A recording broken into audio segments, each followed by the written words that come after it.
Fala pessoal, tá começando mais um Pangeia Cast. Eu sou o Gabriel Cutrim e hoje a gente tem um episódio especialíssimo. E Thaís, quem que vai enriquecer nosso papo hoje? Gabriel, muito feliz de te ter aqui nessa bancada comigo de novo. Hoje a gente está recebendo uma convidada muito especial, uma figura ilustre na psicologia, nossa colega, né?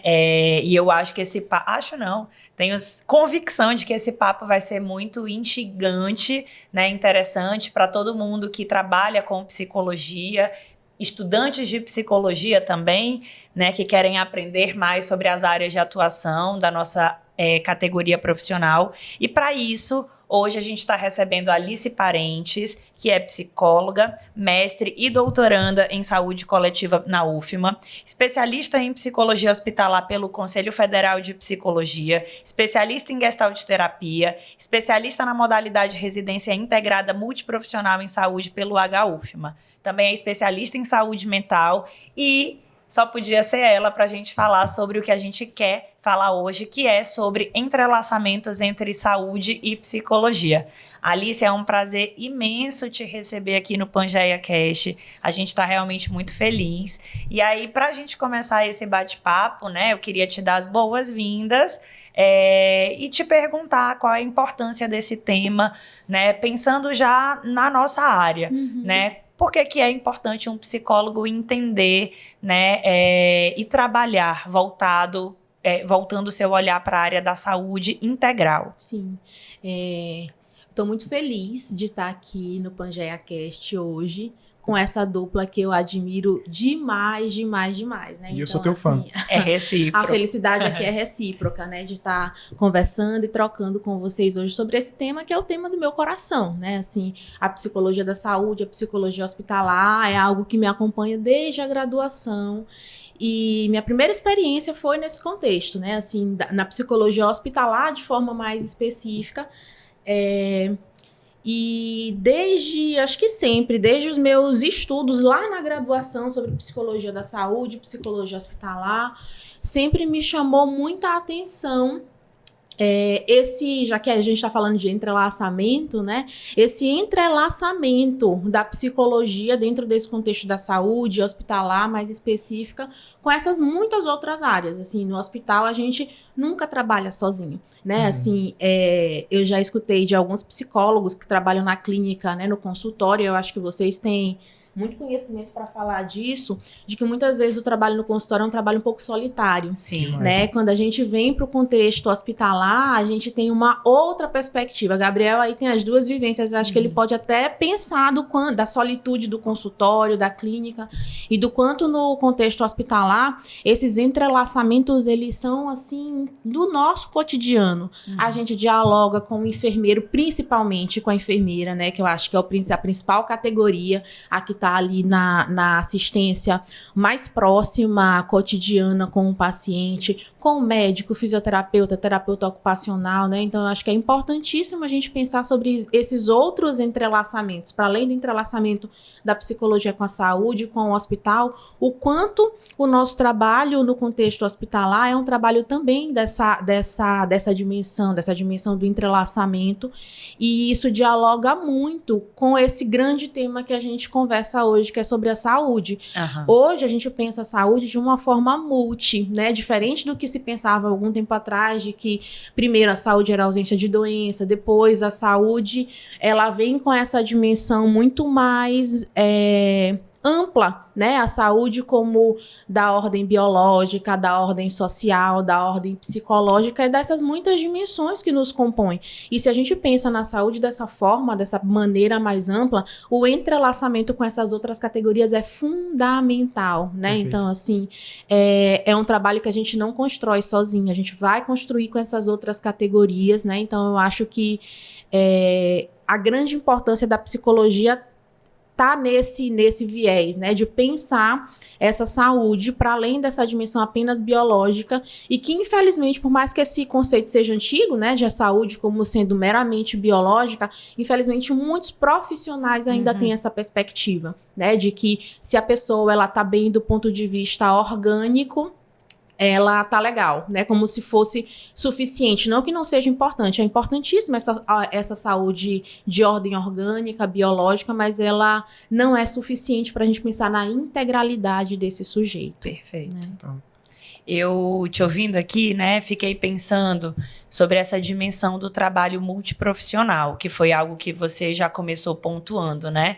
Que não é possível trabalhar na área da psicologia hospitalar nesse intuito de ser o grande herói, né? Ou o grande protagonista, Sim. né? O protagonismo se dá dentro dessa rede articulada de saberes e conhecimentos. Mas aí, para quem está ouvindo a gente, né? Surgiu, eu acho que uma curiosidade aqui em mim, se há desafios também nesse trabalho multiprofissional, né? Quais são, assim, os principais? Antes de tu fazer a pergunta, eu já fiquei pensando assim, de não ter a psicologia como o herói ou heroína, né? Ou psicólogo. Que muitas vezes existem, acho que dois polos, digamos assim.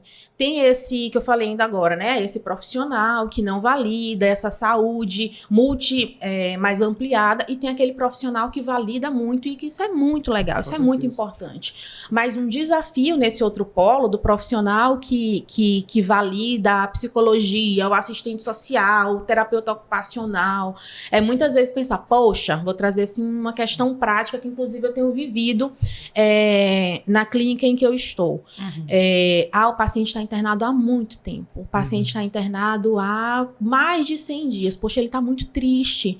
Cara, o que dá para a gente fazer com esse paciente que está internado há 100 dias e está muito entristecido? Eu acho que uma coisa crucial do nosso trabalho é a gente identificar essa manifestação psíquica, por exemplo, a tristeza, a ansiedade, a angústia, e trazer isso para a equipe, sinalizando de que para o paciente estar triste mesmo, ele está há 100 dias internado. Vamos ver o que está mobilizando essa tristeza. O que está mobilizando essa tristeza é porque ele tem um filho de 3 anos que nesses 100 dias ele não conseguiu ver o filho. Aí a gente consegue fazer alguma coisa. Por exemplo, eu vou facilitar a entrada dessa criança no hospital, já que o hospital não é um ambiente propício, digamos assim, para crianças, principalmente crianças muito pequenas. A gente faz visita de criança no contexto hospitalar, mas geralmente são crianças um pouquinho maiores, porque a gente precisa fazer avaliação psicológica, né? Então, esse paciente que está internado há 100 dias, o entristecimento dele é mobilizado pela distância do filho ou da filha. A gente consegue fazer alguma coisa. O entristecimento desse paciente é porque ele está doido para ir para casa. Ele não aguenta mais o ambiente hospitalar. Gente, o que a gente vai fazer com relação a isso? A gente vai acolher. Né? Muitas vezes isso é pouco, porque o que a equipe espera da gente é que essa tristeza vá embora, mas o que mobiliza a tristeza desse paciente, a gente não consegue suprimir, que é o desejo, é a vontade de voltar para casa.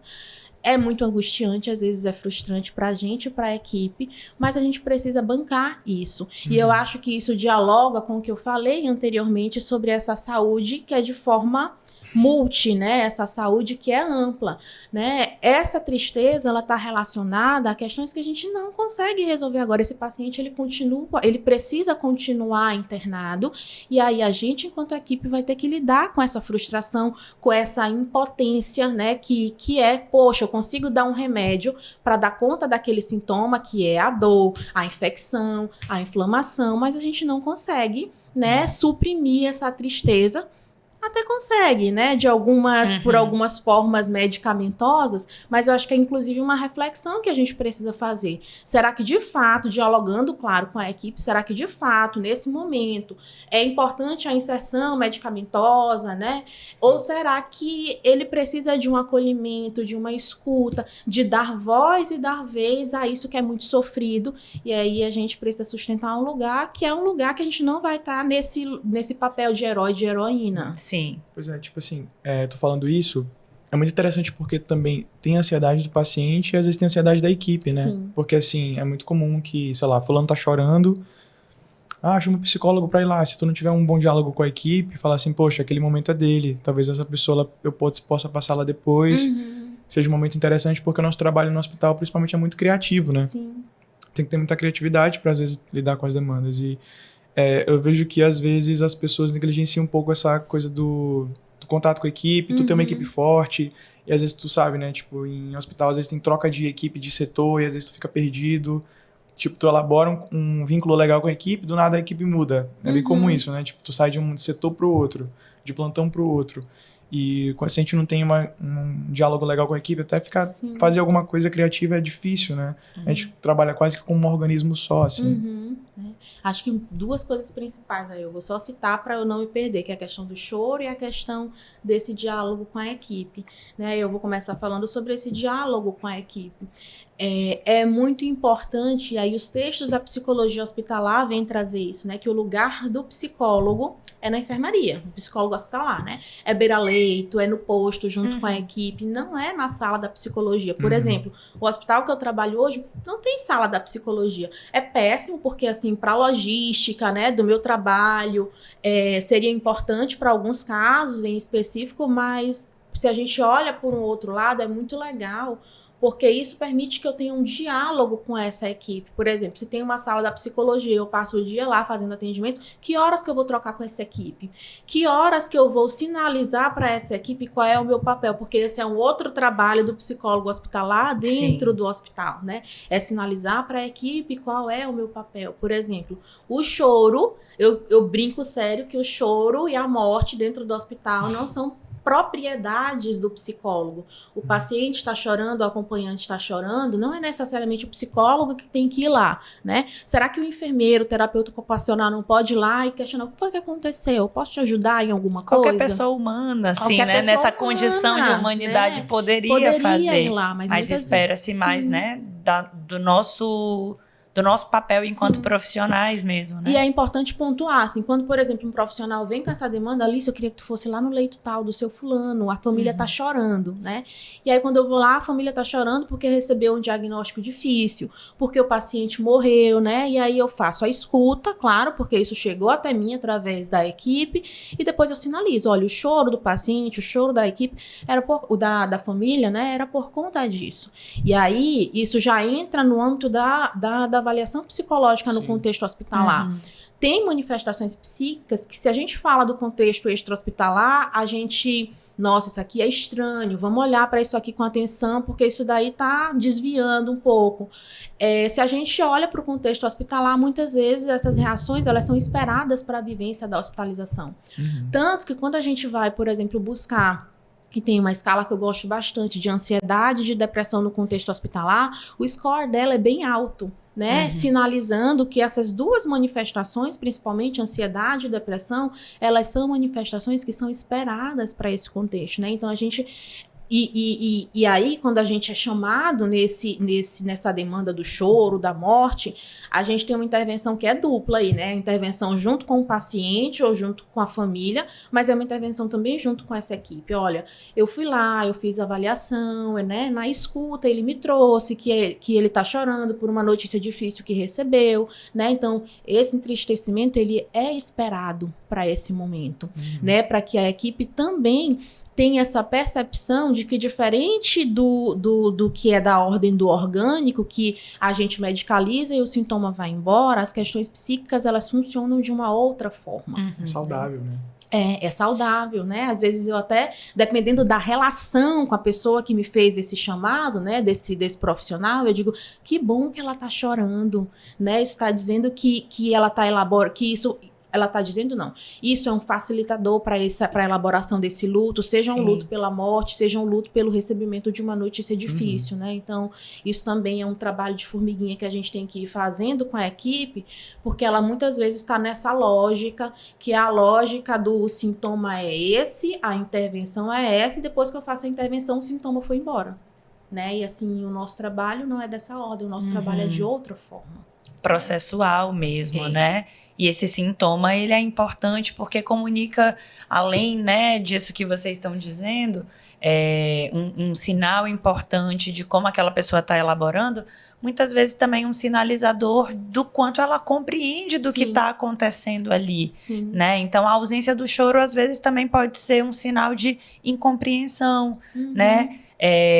Achei muito interessante isso, né? Eu não tenho a vivência, né, enquanto psicólogo hospitalar, mas estou conseguindo visualizar algumas imagens, na fala de vocês. E aí eu fiquei pensativa, porque na época da Covid-19, eu estava no CRP, atuando como fiscal.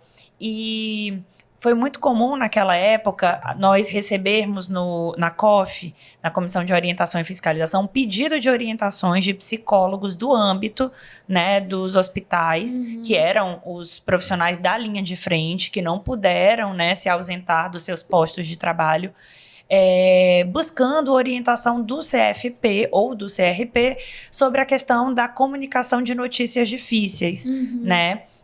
Ou sobre como conduzir esse trabalho naquele contexto, porque eram muitas mortes, né, diariamente, um volume gigantesco como nunca antes na história, né, da nossa sociedade vivemos, né, e não havia uma orientação, assim, a orientação era básica, né, a orientação de isso que você acabou de dizer. Esse não é um trabalho privativo nem exclusivo dos psicólogos. Então, não é uma responsabilidade que incide apenas sobre esse profissional. Mas, na época da pandemia, isso ficou mais... Todos os olhos parece que se voltaram, né, para o profissional de psicologia. Você chegou a vivenciar isso? Sim, claro. Né? Quando a gente fala de comunicação de notícias difíceis, a gente vai muito para essa questão da morte, mas a gente pode pensar em várias outras comunicações difíceis que são feitas no contexto hospitalar. Mas se a gente vai para esse contexto, para essa vivência da pandemia que tu estás trazendo, acho que as duas principais notícias difíceis eram: o paciente foi para a UTI e o paciente morreu. Né? Assim, foram duas notícias, talvez as duas mais difíceis, né? Na época eu estava no contexto hospitalar e isso era muito corriqueiro, né?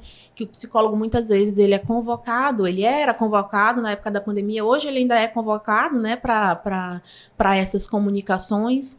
E a gente tem uma orientação geral, que inclusive saiu, acho que foi uma nota na época, fundamentada no nosso Código de Ética Profissional. Né? Se a gente pensa numa notícia de óbito, a gente da psicologia, né? Não tem a preparação técnica e teórica, que está lá no nosso Código de Ética Profissional, né? A gente só pode assumir responsabilidades por aquelas intervenções que a gente está preparado do ponto de vista pessoal, técnico e teórico. Eu posso até estar preparado do ponto de vista pessoal para sustentar, por exemplo, essa comunicação do óbito do paciente. Mas do ponto de vista técnico e teórico, gente, por exemplo, o paciente morreu de parada cardiorrespiratória. Como que eu vou explicar técnica, né, e teoricamente, como que funciona, como que ele morreu por uma parada cardiorrespiratória, por exemplo? A gente não tem, né? Então, assim, a gente tem esse respaldo que é do nosso Código de Ética Profissional e dessa nota que é específica da época da pandemia, que pra gente da psicologia, eu acho que pelo menos pra maioria de nós psicólogos está muito claro, de que não nos cabe comunicar o óbito, por exemplo. Mas para, por exemplo, graduandos que me perguntam muito sobre isso e a própria equipe, a gente não está, né, preparado teórica e tecnicamente. A gente não pode bancar esse lugar, inclusive não seria ético fazê-lo, exatamente porque nós não estamos preparados do ponto de vista teórico e técnico. Quando os alunos me trazem esse questionamento, eu sempre gosto de fazer um paralelo. Imagina a cena. Eu recebo um paciente, por exemplo, no contexto de consultório, e eu faço toda a avaliação psicológica desse paciente, e eu tenho uma resposta no final dessa avaliação psicológica. O que tu acha de eu dar essa resposta para o médico e dizer assim, olha, agora comunica para o paciente o que foi que deu da minha avaliação psicológica? Não foi ele que fez a avaliação psicológica, assim como não fui eu que atestei o óbito do paciente. Né? Então, se foi ele que elaborou o atestado de óbito, o motivo da morte está lá no atestado de óbito e é esse profissional que está capacitado, pessoal, teórica e tecnicamente, para dar essa notícia, da mesma forma que não cabe ao médico dar o resultado de uma avaliação psicológica para um paciente. Né? Então, eu acho que a gente precisa... Então, eu estava falando que isso, para a maioria dos psicólogos, é muito claro, mas muitas vezes para a equipe não é. E aí volta aquele ponto que eu falei ainda agora, que também é a nossa função dentro do hospital, e sinalizando para a equipe o que nos cabe e o que não nos cabe, né? Perfeito. E aí eu já ouvi alguns alunos e alguns colegas, né, da psicologia dizendo, poxa, mas ninguém vem aqui me dizer o que o médico faz, eu sei o que o médico faz. Ninguém vem me dizer o que o enfermeiro faz, eu sei o que o enfermeiro faz. E aí a gente tem um contexto histórico também por trás disso. O médico e o enfermeiro estão há séculos dentro do hospital. A gente entrou muito recente nesse contexto, então nosso trabalho, nosso papel ainda está sendo construído, às vezes, por nós mesmos, né? Imagina como que isso é para as outras categorias. Então, é um outro trabalho que a gente tem nesse contexto hospitalar, que aí a gente pode pensar nos dois lados, né? O lado muito legal do trabalho no hospital, que eu falei ainda agora, que é esse lugar de diálogo, de encontro, de construção coletiva junto às outras categorias profissionais. Mas o outro lado do nosso trabalho é a gente quer construir coletivamente, a gente quer dialogar, então muitas vezes a gente vai precisar fazer essa intervenção de educação na saúde mesmo junto à equipe, que é sinalizando o que nos cabe e o que não nos cabe nesse espaço.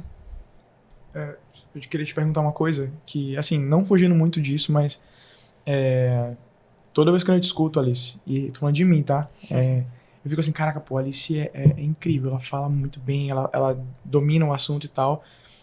E eu queria entender como é que foi na tua trajetória de estudante mesmo se interessar por esse processo, sabe? Sim. Porque eu sei que tem muita gente que se interessa, tem gente que não se interessa, e me parece que tu fala sempre de um lugar como se tu estivesse em casa, assim.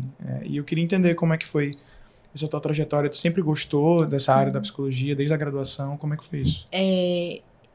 Eu não tive psicologia hospitalar na minha grade curricular, né?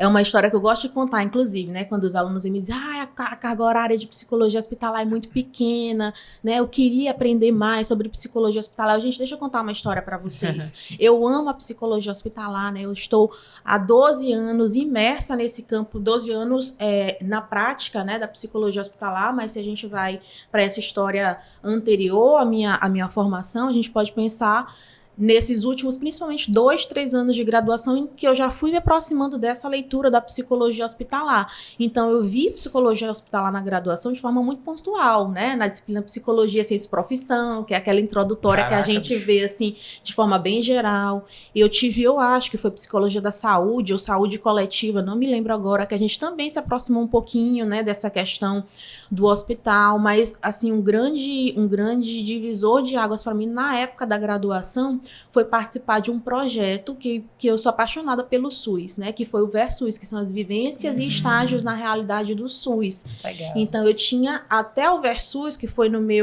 o penúltimo ano de graduação, eu acho, pouco contato com a psicologia hospitalar e da saúde. Então, assim, foi um grande divisor de águas na minha formação, ter participado do VerSUS, porque é aí que eu fui entender, né? Hoje, algo que para mim é muito básico, essa organização da saúde, né? Em atenção, complexidade, nos 3 níveis de complexidade, desde o mais básico, né? Até o mais especializado, digamos assim. Então, acho que um grande divisor de águas, assim, na minha graduação foi ter participado do VerSUS, que aí eu me aproximei de forma prática, né? Porque é uma vivência prática dessa questão da saúde e hospitalar, que era um projeto também que já era amplo, né? Não era para psicólogos, eram vários cursos da saúde, assim como a saúde funciona, né? De forma interligada entre essas muitas categorias profissionais. Então, assim, foi um grande divisor de águas. E aí, um outro grande marco muito importante diz respeito à vivência na residência, né? Que eu fui residente, e a residência também, assim, gente, é um mergulho que você sai outra pessoa, né? E outro psicólogo também, né?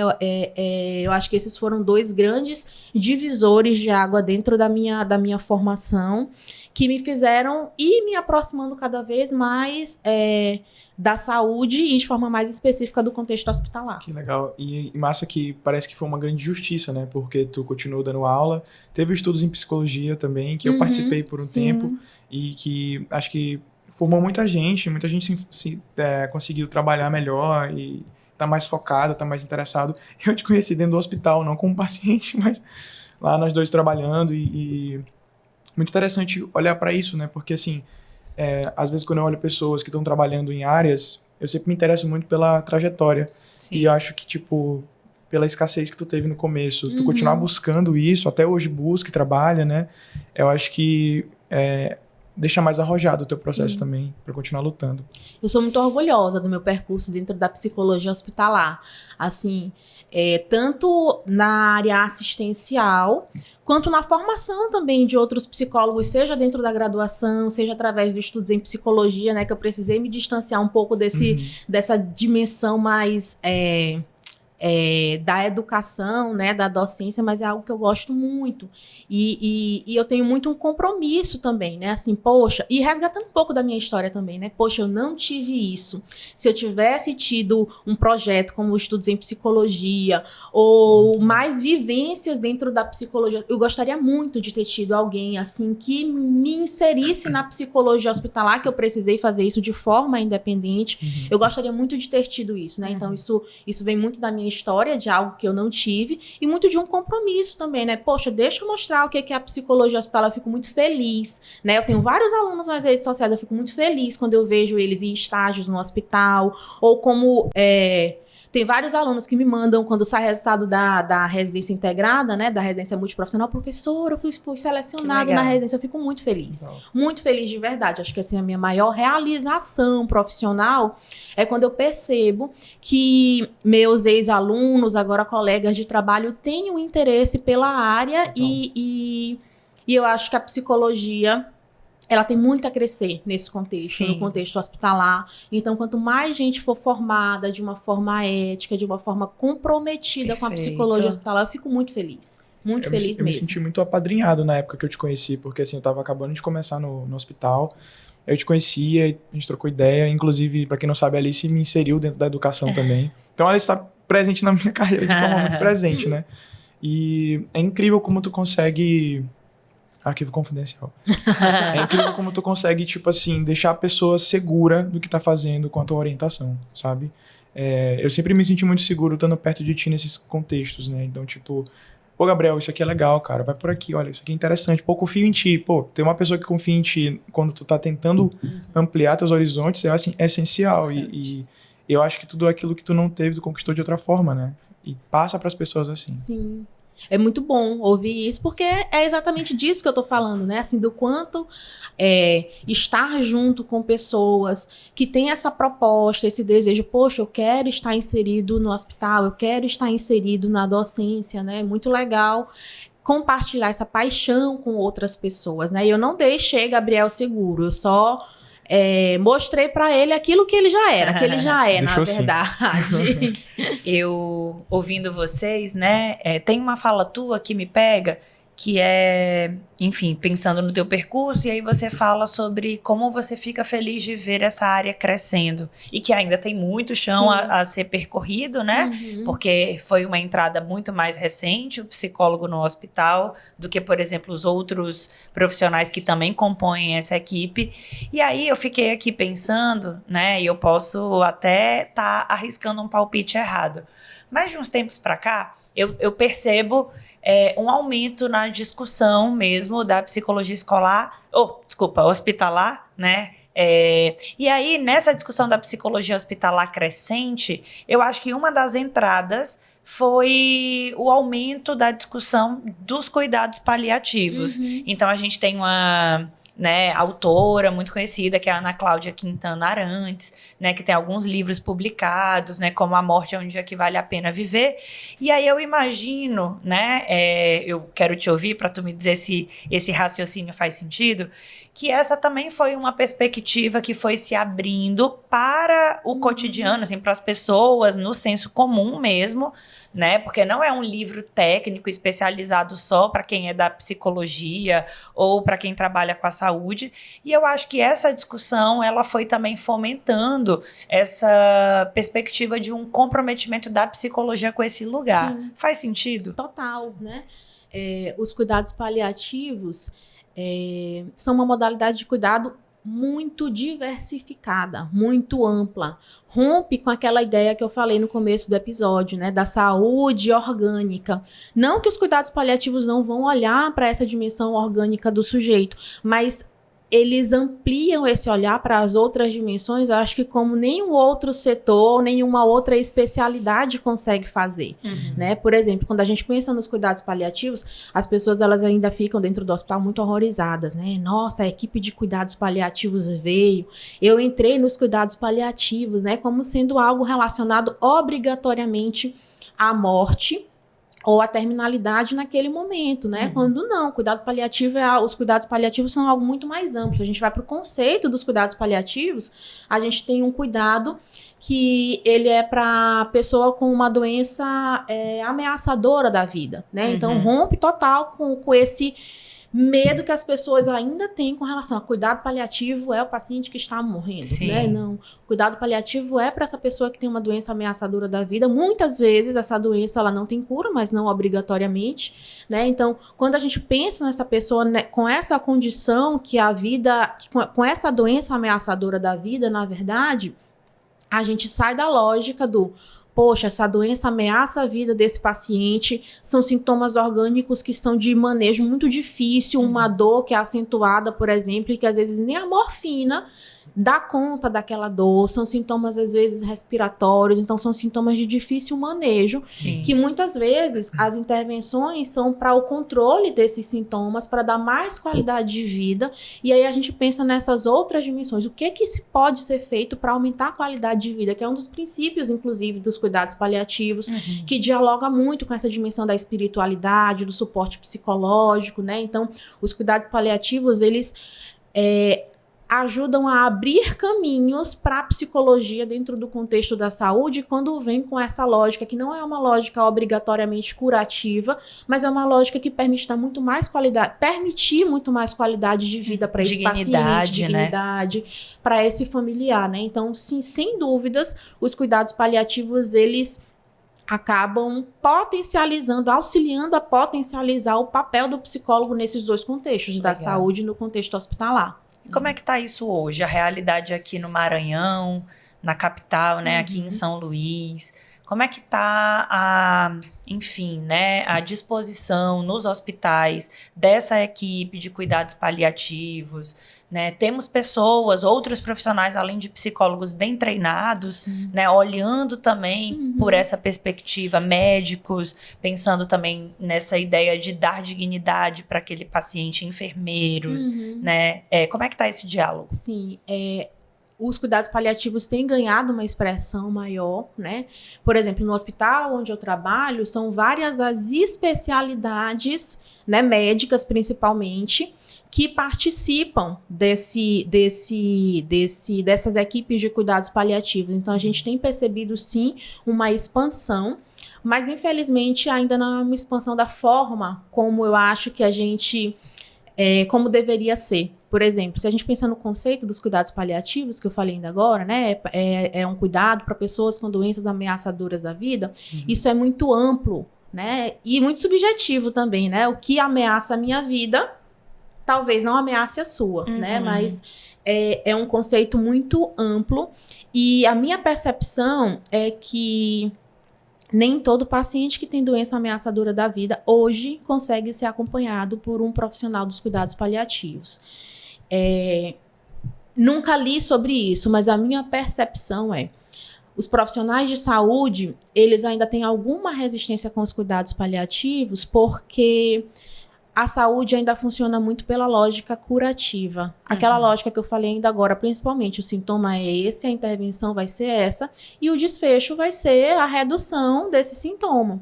Quando a gente vai para os cuidados paliativos, nem sempre o sintoma vai ter uma intervenção que o desfecho vai ser. Esse sintoma não existe mais. Por exemplo, se a gente pensa numa doença que não tem cura, o cuidado paliativo não é só para isso, mas para isso também. Se a gente pensa numa doença que ela não tem mais possibilidades terapêuticas de cura, para o profissional de saúde isso é muito frustrante. Então isso toca muito existencialmente. Um profissional que banca o lugar, banca o desejo de estar numa equipe de cuidados paliativos, ele tem que lidar com aquela frustração de, poxa, eu não vou conseguir curar a doença desse paciente. Sim. Eu não vou conseguir salvar a vida desse paciente. Esse paciente ele vai morrer, né? E a morte, por mais que ela seja um fenômeno muito presente no contexto hospitalar, ainda é muito temida, inclusive pela equipe, né? A Sim. gente escuta discursos tipos, no meu plantão o paciente não vai morrer, né? E outras manifestações que fazem esse profissional querer se distanciar cada vez mais desse fenômeno que parece ser incongruente. Como é que escolhe estar dentro do hospital e não consegue, eu não vou botar nem na ordem do não quer, porque às vezes não é que não quer entrar em contato, e como é que não consegue entrar em contato com esse fenômeno que é tão presente no contexto hospitalar, principalmente se a gente fala de um hospital de nível de complexidade terciária, né? Aqueles que são mais tecnológicos, que dão conta das demandas mais importantes na saúde, né? Parece ser incongruente, mas ainda a gente vê muito essa configuração do profissional que não consegue entrar em contato, por exemplo, com é um diagnóstico que não tem mais cura, é um paciente que não vai sobreviver, é um paciente que vai morrer, né? Então, os profissionais de saúde, principalmente a categoria médica, está muito na lógica curativa, né? Sim. Eu quero conseguir curar a vida do paciente, eu quero salvar a vida desse paciente. Heróico, né? Heróico, né? E os cuidados paliativos, eles não estão nessa lógica da cura obrigatoriamente, é muito mais voltado para a qualidade de vida. Então, eu acho que os cuidados paliativos têm crescido, mas é uma especialidade que ela é muito difícil de ser bancada frente a essa lógica, que é a lógica da cura, que é a lógica do salvar a vida do paciente. Que acho que é uma demanda muito social mesmo, assim, quase que um pedido, né? Espera-se desse profissional de saúde, né? Que ele faça isso, né? Acho que tem uma coisa aí de enfim, mesmo de um lugar que se ocupa, né? Então, quando você diz assim, talvez esse profissional não consiga, muito pelo estigma que socialmente, ou pelo status que socialmente é atribuído a essa figura, né? Sim. De o profissional médico é aquele que vai fazer de tudo, né? Então, realmente parece ser algo difícil, né? Considerar na nossa sociedade do desempenho, né? Que nem todas as coisas terão, né, um efeito ali tão claro ou tão objetivo, né? E aí eu acho que isso fala do lugar social desse profissional de saúde, né? O profissional que vai curar, é o profissional que vai garantir que esse paciente não vai morrer. E eu acho que isso se relaciona a algo que é anterior a essa formação, né? Nós não falamos, nós não discutimos. A morte, não só dentro do hospital, é um fenômeno que as pessoas se distanciam. Na sociedade, de uma forma geral, isso Exato. também é muito presente. Um tabu, né? É um tabu muito certeza. Importante, né? E aí, Philippe Arrier, que é acho que é historiador, ele vem falar exatamente sobre como que a morte ela é percebida ao longo da história. Teve um momento na história em que as pessoas, elas queriam, por exemplo, morrer em casa para poder se despedir das pessoas queridas, né, para poder resolver todas as pendências que tinha. Ela queria ter tempo para se organizar para morrer. Hoje é o contrário. Quanto mais a pessoa não souber que ela está morrendo, melhor, né? Por exemplo, é um tabu, mas se a gente pergunta para a pessoa, como você gostaria de morrer? As pessoas às vezes nem pensam sobre isso. Verdade. Mas geralmente a resposta é, eu não queria sofrer. Acho que era na Idade Média, se eu não me engano. Essa morte sem saber que a morte estava se aproximando era a morte mais temida, porque a pessoa não conseguia se preparar para morrer, se despedir das pessoas, deixar tudo organizado em casa. Hoje a morte desejada, se é que a gente pode falar de uma morte desejada, é uma morte em que a pessoa não está nem sabendo que morrer dormindo.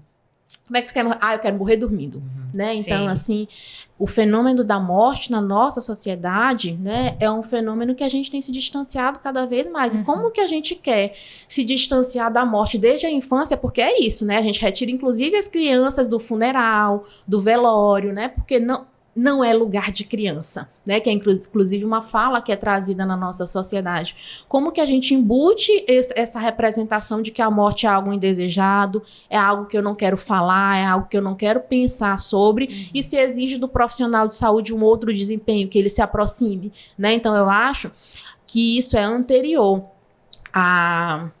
Esqueci o nome da autora agora. Me fugiu. Se eu lembrar, eu trago daqui a pouco. Ela traz que se fala muito hoje, né, do quanto a morte ela é a Maria Júlia Kovacs, do quanto a morte ela é um conteúdo que precisa estar inserido nas graduações de saúde, na medicina, na enfermagem, na psicologia, no serviço social, em todas as categorias.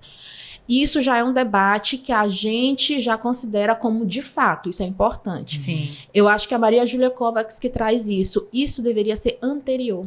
Assim como português, matemática, ciências, é ensinado para as crianças desde sempre, é importante se ter uma educação para a morte, né? Assim, para que a nossa sociedade possa tirar a morte desse lugar do tabu, né? Assim, e ir inserindo nisso que faz parte da nossa fisiologia. A gente aprende nas aulas de ciências que o ser humano, na época, né, na nossa época, era nasce, cresce, reproduz-se e morre, né?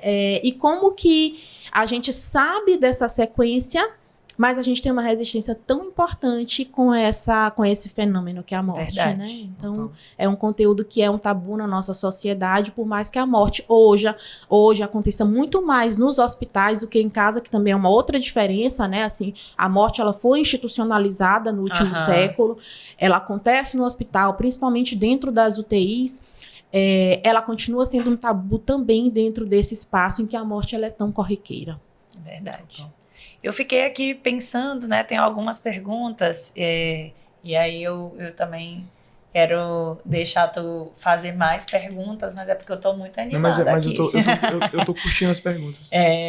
Eu fiquei aqui me perguntando sobre a saúde mental, né? O que você percebe de manifestações nesses aspectos de saúde mental, primordialmente, assim, dentro dos hospitais, né? Tanto da equipe, quanto das famílias, quanto dos pacientes internados, né? Você falou, por exemplo, dessa escala, de algumas escalas, né? Que avaliam ali ansiedade, depressão, né? Nesse contexto, e que tem um score muito mais alto, justamente porque espera-se que naquele ambiente esses construtos, né? Esses atravessamentos, eles vão ser mais manifestos, vão estar ali mais, né, aparentes. Mas hoje, né, pensando no século XXI, ano 2020, né, na realidade que a gente tem vivido, né, como tem sido as manifestações de adoecimento mental dessas pessoas que compõem essa realidade dos hospitais? Se a gente falar do primeiro ator dessa tríade, né? Porque tu traz a tríade da psicologia hospitalar, que é paciente, familiar, ou nem sempre é um familiar, né? Familiar, acompanhante e equipe. Se a gente pensa, por exemplo, no paciente, a gente tem algumas coisas que a gente precisa considerar quando a gente fala da psicologia hospitalar. Quando a gente pensa, por exemplo, em transtornos psiquiátricos do paciente internado, muitas vezes a gente não vai dar conta de pensar em transtornos psiquiátricos. Por quê? Por exemplo, na clínica que eu estou agora, é uma clínica de rotatividade bem importante. É uma clínica cirúrgica, então o paciente interna, faz a cirurgia. Se não tem nenhuma intercorrência, dependendo do porte dessa cirurgia, por exemplo, eu tenho pacientes na clínica que eu estou agora, que eles passam 2, 3 dias internados, né? Então, a gente não consegue pensar num diagnóstico psiquiátrico ou numa hipótese, a não ser que isso seja muito gritante. Certo. Nessa configuração, o que costuma acontecer? Ou o paciente, quando eu vou fazer a anamnese, ele já traz, olha, eu faço acompanhamento psiquiátrico e psicológico, eu sou diagnosticado com tal transtorno, né? Pronto, né? Ele já tem esse acompanhamento, isso inclusive já me tranquiliza. É um paciente que é outra coisa também da psicologia hospitalar bem importante. É um paciente que vai receber alta, ainda com algumas manifestações psíquicas que me preocupam, mas ele já tem um segmento, ele já tem um acompanhamento e ele se mostra engajado em continuar com esse acompanhamento após a hospitalização, após a alta hospitalar. Certo. Né? Quando a gente pensa num paciente que tem muito mais, que é a configuração que eu mais vejo, que ele tem muito mais manifestações psíquicas que são reacionais, ou seja, que são uma reação ao processo de cirurgia, ao processo de hospitalização. Se elas são reacionais, eu tendo a achar que após esse evento, internação e cirurgia, por exemplo, que é a clínica que eu tô, a clínica cirúrgica, após a passagem desses eventos, né, isso vai se estabilizar e ele vai seguir a vida dele. Mas se eu percebo que é um paciente que internou e ele já passou pelo processo de cirurgia, se está se recuperando do ponto de vista orgânico adequadamente, mas essas manifestações, elas permanecem, e isso acende um sinal laranja para mim, né? Poxa, Entendi. isso aqui não acontecia antes, passou a acontecer por conta da hospitalização, mas eu não consigo precisar se isso vai permanecer ou não, porque isso é muito uma logística que a gente precisa pensar quando a gente está dentro do hospital. O tempo de reação orgânica é um tempo diferente do tempo de reação psíquica. E isso, gente, a Matilde Neder, lá no começo da psicologia hospitalar, lá nos anos 50, já trazia. Como é que eu vou casar esses dois tempos, né? Do ponto de vista orgânico, o paciente já está recuperado, mas ele ainda tem algumas questões psíquicas, mas ele não pode mais permanecer dentro do hospital, porque, inclusive, isso pode comparecer como um risco para ele. Ele já está recuperado e ele está num ambiente, por exemplo, que ele pode pegar infecções que são seríssimas. A gente precisa pesar isso. Né? Inclusive, a gente pode pensar, inclusive, numa alta orgânica clínica. Olha, esse paciente, do ponto de vista orgânico, não tem mais nada.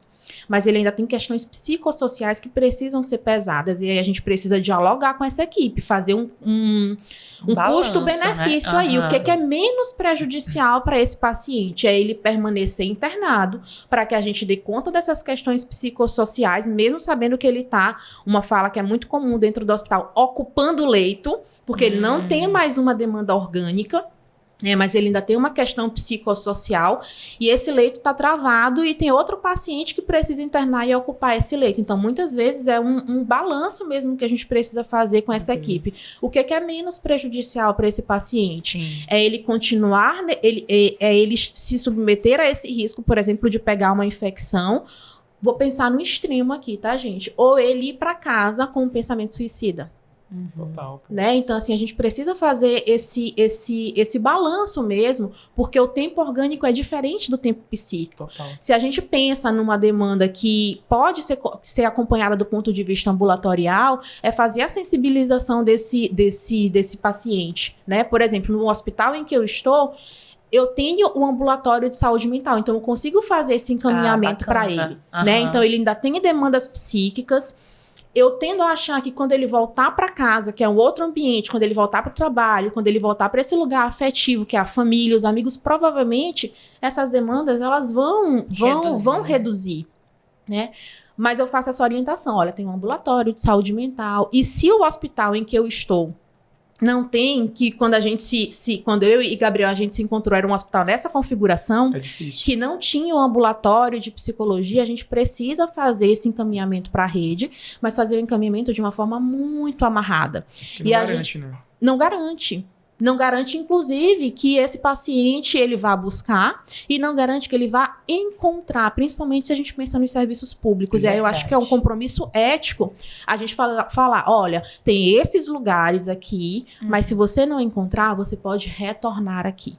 Por mais que não tenha ambulatório no hospital onde eu tô, eu tenho que ter um compromisso ético com esse paciente, né? Eu acho que isso é uma coisa. Eu tô querendo dizer com isso que muitas vezes a gente não consegue fazer, por exemplo, um diagnóstico no contexto hospitalar pelo tempo que esse paciente está internado, mas a gente precisa deixar isso tudo muito costuradinho, muito articulado. E registrado no prontuário, com né? certeza.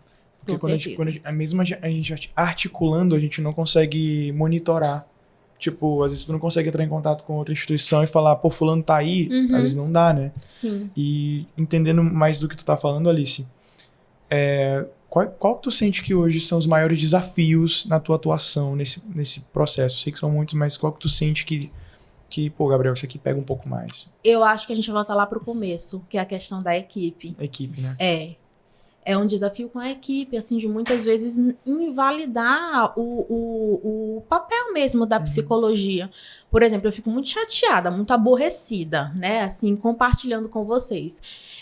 No hospital, o prontuário ele é compartilhado. Então, eu vejo o registro do médico, diferente do contexto clínico de consultório, né, que o meu registro é meu, só eu tenho acesso a ele, confidencial. No hospital, esse registro ele é compartilhado. Se eu atendo o seu João, paciente do leito 10, todos os profissionais têm acesso ao prontuário do seu João. Então, eu vejo o prontuário do médico, a evolução do médico, do fisioterapeuta, do enfermeiro. Eu fico muito chateada, por exemplo, quando eu já estou acompanhando o seu João e eu recebo um parecer de avaliação do seu João, ou seja, um profissional que me pede para avaliar o seu João, sendo que o seu João já está sendo avaliado, né? Então, assim, eu acho que isso escancara o quanto esses profissionais, eles, por exemplo, eu fiz o meu atendimento, fiz o meu registro e pronto. Eu acho que esse paciente aqui, ele tá um pouco entristecido, então eu vou chamar a psicologia, né? E muitas vezes não se deu ao trabalho de ver os profissionais que já estão acompanhando o seu João, né? Poxa, eu já tô acompanhando o seu João, eu já sei que ele tá entristecido. Lá no meu registro, inclusive, eu coloco a mobilização desse entristecimento e o que está sendo feito em relação a isso, né? Então, eu acho que um grande desafio, muitas vezes, é o diálogo com essa equipe, que Gabriel falou ainda agora muito bem, né? Isso é muito diferente se a gente pensa em setores diferentes dentro do hospital e em equipes diferentes. Por exemplo, o meu horário é um horário diferente no hospital em que eu estou agora, né? Como a minha carga horária é uma carga horária grande, diferente da de outros profissionais, eu entro de manhã e saio no meio da tarde.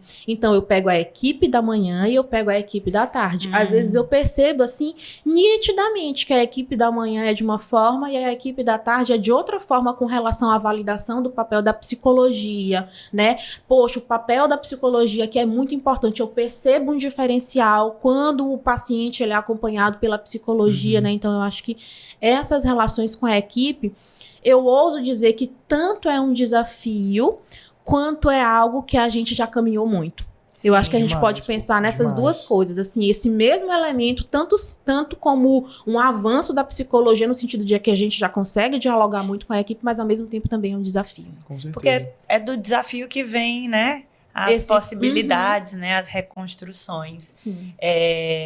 Ainda puxando o gancho da pergunta do Gabriel, né? E aí, voltando para a pergunta que eu te fiz, eu queria, para a gente tentar pensar assim, sobre os recursos pessoais mesmo, que um psicólogo inserido no contexto do hospital, lidando com tantas demandas, né? A gente falou aqui do nosso código de ética, de que é dever do profissional assumir responsabilidades somente pelas quais ele esteja capacitado pessoal, teórica e tecnicamente.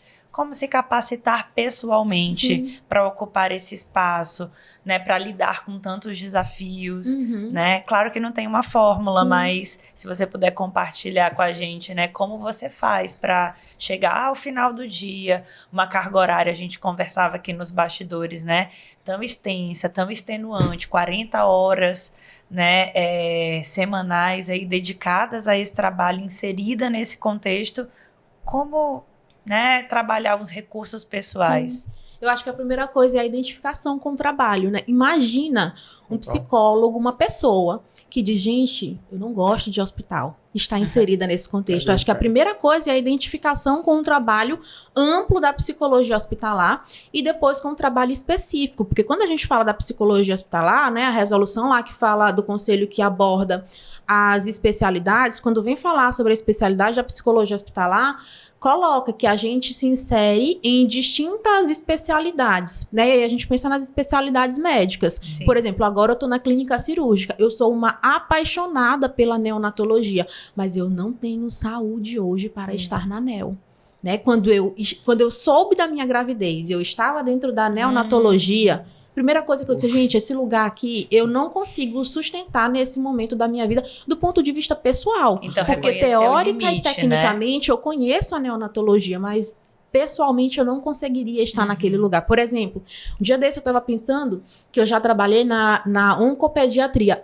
Para mim, hoje, seria impossível estar na oncopediatria. Então, eu acho que a identificação com a psicologia hospitalar, de uma forma geral, e com a especialidade em que você se insere, eu acho que é um recurso essencial. Assim, você precisa se identificar com o seu trabalho, com a especialidade em que você está inserido, porque senão você não sustenta essas 40 horas. Né? Não tem como estar nesse lugar. Eu acho que, mais uma vez, a relação com a equipe sempre vai... está presente foco, quando a gente pensa na psicologia hospitalar. ter adequadas relações com essa equipe. E eu não tô falando de, eu sou amiga de toda a equipe, mas de você pelo menos respeitar, validar o trabalho do outro. Eu acho que a relação com a equipe também é uma outra questão que é muito importante, né?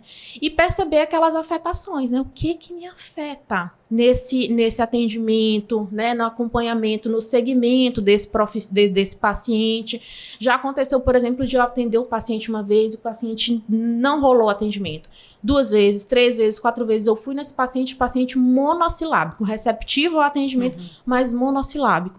E aí eu dialoguei com uma colega da psicologia, olha, eu não consigo fazer o atendimento. Eu já fui várias vezes. Eu acho que esse paciente é muito fechado, né? Projetei. Ele é muito fechado. Aí quando a psicóloga, minha colega, foi lá, Alice, ele abriu a vida toda para mim, a vida inteira para mim, né? Então, acho que é importante também identificar essa questão das afetações. E quando eu falo das afetações, né, assim, o que nesse caso, o que nesse paciente, como que ele me afeta? A psicologia hospitalar, gente, é um ramo da psicologia que a gente entra em contato, o hospital em si, o ambiente, na verdade, a gente entra em contato com muitas angústias, Sim. Né? A morte, a doença, a dependência, né? Então, assim, é muito angustiante você ver um paciente morrendo, você ver um paciente dependente. A impotência, né? A impotência, sim. Eu fico impactada às vezes quando eu vejo um paciente, eu digo assim, cara, eu acompanho esse paciente desde que ele internou. Ele era outra pessoa. Se pra mim... Despersonalização, né? Se pra mim é impactante ver o declínio desse paciente, imagina como que deve ser pra ele, imagina como que deve ser pra família. Né? Então, identificar as nossas afetações e trabalhar da forma que for possível, eu acho que é importantíssimo, porque eu acho que aí a gente desmistifica aquela ideia de que eu sou o herói, a heroína, eu dou conta de tudo, né? Assim, eu tenho as minhas afetações e elas precisam ser cuidadas. Eu acho interessante, né, assim, lembrando aqui do teu currículo, as tuas áreas de especialização, né? E aí eu queria te perguntar se a Gestalt terapia te ajuda, Sim. Né, nesse contexto, assim, porque quando, em geral, né, tem isso na formação. A formação não traz tanto esse olhar para a psicologia hospitalar, ou não trazia numa outra época. Agora, né, parece que isso tem crescido até nas grades curriculares, né? Da mesma forma, a Gestalt terapia também está tendo uma entrada maior nas universidades, na formação do psicólogo agora. Mas há um tempo atrás, eu não tive disciplina, por exemplo, de Gestalt terapia na graduação. Né? E aí, só para entender assim, esse percurso de ter essa abordagem, que não é uma abordagem, pelo menos eu não ouço tanto, né, dos profissionais de psicologia inseridos no hospital, né? Também não sei se isso é algo mais das antigas, em geral se partia, né, de uma perspectiva de uma psicologia mais psicodinâmica, assim, uma psicanálise, né, para essa escuta nos hospitais, como é, né, ser uma psicóloga hospitalar baseando a tua escuta a partir do saber gestáltico. É um exercício muito pessoal, porque são poucos os textos, os teóricos que se dedicam a esse entrelaçamento, mais uma vez, né, entre Gestalt e psicologia hospitalar, né? Então, é muito um esforço pessoal de ir articulando aquilo que eu estudo da Gestalt terapia com o contexto hospitalar, e muitos conceitos, assim, gente, casam muito. Por exemplo, o hospital, ele é um espaço de muitas polaridades. Quando a gente pensa, por exemplo, naquela clássica teoria da Elizabeth Kubler-Ross, que fala sobre os estágios, que as pessoas falam sobre estágios, e eu gosto de pensar em manifestações mesmo, né, em reações diante do luto, que a gente pensa negação, raiva, barganha, depressão, aceitação. Né? É muito comum a gente ver o paciente negando e aceitando quase ao mesmo tempo. Né? Por exemplo, o médico veio aqui, disse que eu estou desenganado, que é uma expressão que os pacientes usam muito, né? Dizem que eu estou desenganado, eles disseram que eu estou desenganado e eles já vieram aqui várias vezes, repetiram isso, mas será que Deus não me salva? Né? É uma aceitação com uma negação pela via da espiritualidade, né? Então, assim, o hospital, ele é um lugar de muitas ambivalências, e aí, mais uma vez, a equipe, ela não, por mais que ela saiba desse modelo da Elizabeth Kubler-Ross, para ela é muito difícil que um paciente aceite e negue, né? Pra gente da Gestalt terapia, gente, as polaridades é algo que faz parte, né? A gente consegue compreender Com isso certeza. e perceber isso de uma forma, não sei se natural, mas uma forma muito simples pra gente. Poxa, é óbvio que ele tá aceitando e ele tá negando, ele quer continuar vivendo, mas ele conseguiu compreender o que a equipe trouxe, né? O conceito de aqui e agora é muito presente no contexto hospitalar por essa brevidade, que eu acho que isso casa muito, né? A psicologia hospitalar, ela é de uma psicoterapia breve, então a gente precisa focar naquilo que é figura para o paciente aqui e agora. Então, assim, é muito um exercício de eu ir fazendo a leitura dessas duas áreas, né, que é da Gestalt, da psicologia hospitalar, e vendo que possíveis entrelaçamentos são esses, porque de fato, se a gente vai para a produção, o que já tem produzido sobre psicologia hospitalar, tem muita coisa sobre psicanálise. Psicanálise. Né? Assim, a psicanálise é muito forte dentro do contexto hospitalar. E aí é uma outra coisa também. Por exemplo, como eu trabalhei muito na neonatologia, a psicanálise é mais forte ainda. Então, você vai precisar se aproximar em algumas leituras de leituras teóricas que não são tão próximas da gente na psicologia. Né? E aí é muito um jogo de cintura de a gente vendo até onde faz sentido pra gente e a partir de onde a gente vai precisar fazer outros entrelaçamentos. Total. Maravilha. Total. A gente tá no final já? Estamos se encaminhando ali, ó. Eita, nosso tempo já voou. Quando o papo é bom, a gente nem sente. Eu acho que dá para fazer né, a amarrada aí final. Eu deixo contigo para fazer a última pergunta, os encaminhamentos com a Alice, para a gente também. Nem tinha olhado para o relógio. Alice, eu achei muito bacana quando tu falou sobre todas essas áreas que tu trouxe de psicologia hospitalar, e eu sei que tem muita gente que tá ouvindo a gente aqui que se interessa para seguir por esse caminho, né? E eu queria saber de ti se tu tem alguma dica para a pessoa que está começando a pensar nisso, a seguir esse caminho, por onde que essa pessoa poderia seguir, por onde que é um caminho mais interessante para ela, o que seria interessante para a pessoa elaborar a partir disso, né? O meu percurso faz muito sentido para mim, né? Então, eu acho que falar dele pode ajudar um pouco. Eu acho que a inserção pela residência é sensacional. Eu sou, assim, uma defensora total da residência. Eu já fui tudo dentro da residência, eu também tenho muito orgulho disso. Eu fui residente, né? Logo que eu me formei, eu entrei na residência. Alguns anos depois, eu fui tutora da residência, que é quem tem essa função mais didática, que conduz mais a parte teórica. E, atualmente, eu sou preceptora, que é quem acompanha os residentes na prática profissional. Assim. Então, eu segui todo o percurso dentro da residência. E eu acho que é algo que é potente demais. E eu acho que não apenas, mas principalmente pro psicólogo que acabou de se formar é muito legal, porque a gente sabe da dificuldade de entrar no mercado de trabalho, né? Então, a residência, ela vem mesclar essas duas coisas, né? O residente, que a residência é multi, né? São todas as categorias, mas falando aqui da psicologia, o residente, ele já é um profissional, porque ele já é formado, tem CRP, mas ele tem uma carga horária também de aula, porque é uma pós-graduação, né? E não tem aquela questão de você já ter que ter um currículo muito robusto para poder entrar, porque isso acaba sendo um diferencial no mercado de trabalho. Então, eu acho, assim, que a residência é uma via muito legal, assim, para quem se interessa pela área da psicologia da saúde, pela área da psicologia hospitalar. Eu recomendo muito o material que eu gosto de ler, que é gratuito, que são as referências técnicas do Conselho Federal de Psicologia para inserção na psicologia da saúde hospitalar. Tem um tópico que ele fala só dos processos de trabalho do psicólogo, então isso é muito prático, eu acho que ajuda muito a gente a ir se aproximando. Quem não tem essa prática, quem não tem ainda essa leitura, eu acho que esse documento ajuda muito o aluno, ou o aluno de psicologia ou o psicólogo aí entendendo, tá, mas o que o psicólogo ele faz no contexto hospitalar? Eu acho que é um material muito elucidativo e que eu super recomendo. Acho que essas duas indicações principais, teórica e prática, eu acho que para quem tem interesse pela área, dá um start bom. Legal, massa. Eu fiquei muito feliz de estar aqui com vocês, primeiramente, né? A segunda vez que eu sou convidado para estar como host aqui, e quando a Thaís falou que era tu, eu fiquei muito feliz, porque, tipo, eu tenho um prazer muito grande sempre de trocar ideia contigo. Tu faz e fez parte de grande parte da minha carreira, né, de grande parte dos meus começos, dos meus meios e por aí vai.